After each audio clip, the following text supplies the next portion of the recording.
नमस्कार। रामायण की इस खास कहानी के विश्लेषण में हम सब साथ हैं। आज हम रामायण के एक ऐसे मोड़ पर बात करेंगे जिसके बारे में अक्सर कम ही चर्चा होती है।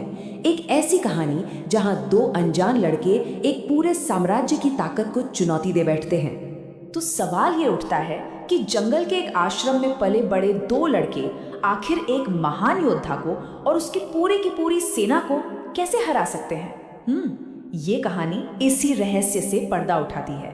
एक ऐसी कहानी जो है छिपी हुई ताकत और कह सकते हैं किस्मत के एक अटूट खेल की। इस हैरान कर देने वाली जीत को समझने के लिए चलिए सबसे पहले देखते हैं कि मैदान में आमने सामने कौन था।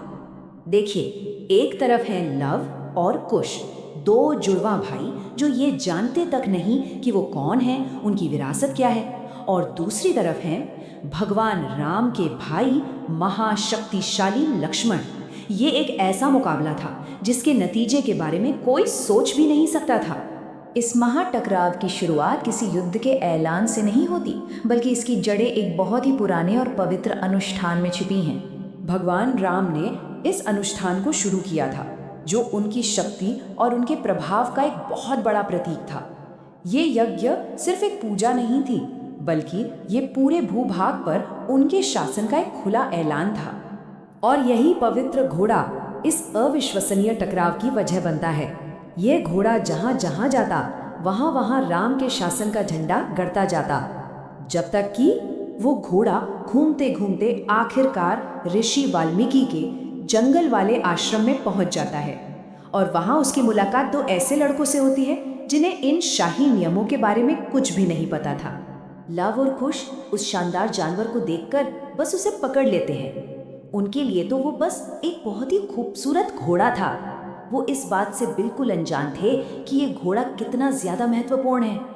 और फिर जब लक्ष्मण अपनी सेना के साथ उस घोड़े को वापस लेने आते हैं, तो वो दोनों लड़के बड़े साहस के साथ मना कर देते हैं। उनका आत्मविश्वास देखिए, उन्हें ना किसी सेना का डर था, ना किसी राजा का। और बस यहीं से एक छोटा सा टकराव एक बड़े युद्ध में बदल जाता है। और यहीं पर उनकी छिपी हुई ताकत दुनिया के सामने आती है। देखिए, उन्हें ट्रेनिंग दी थी खुद ऋषि वाल्मीकि ने। भले ही वो जंगल में पले बड़े हों, लेकिन उनकी शिक्षा किसी भी राजकुमार से कहीं बेहतर थी। उनका हुनर लक्ष्मण की सेना की सोच से भी परे था। और जुड़वा होने की वजह से लड़ाई में उनका जो तालमेल था, जो सटीकता थी, वैसी चीज अनुभवी योद्धा लक्ष्मण ने भी पहले कभी नहीं देखी थी। वो जैसे एक दूसरे का मन पढ़ लेते थे और उनके तीर एक साथ चलते थे। और फिर वो होता है जो नामुमकिन था।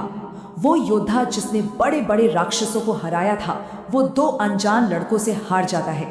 ये अयोध्या की सेना के लिए एक ऐसा पल था जिस पर यकीन करना मुश्किल था। लक्ष्मण की हार की खबर अयोध्या में आग की तरह फैलती है और यहीं से कहानी का सबसे बड़ा राज खुलना शुरू होता है।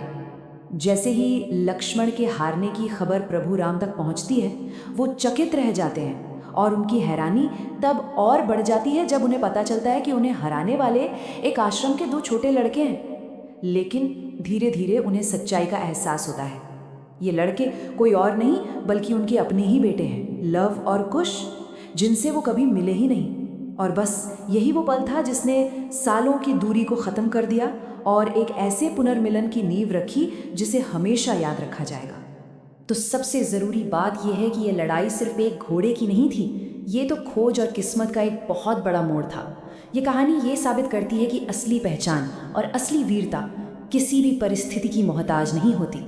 ये कहानी हमें ये सोचने पर मजबूर करती है कि भले ही किस्मत में कुछ लिखा हो, उसे साहस और अपने कर्मों से साबित करना ही पड़ता है। लव और कुश को उनकी विरासत तो जन्म से मिली थी, लेकिन अपनी काबिलियत उन्होंने युद्ध के मैदान में साबित की। ये बात हम सबको अपनी असली क्षमता के बारे में सोचने का एक मौका देती है।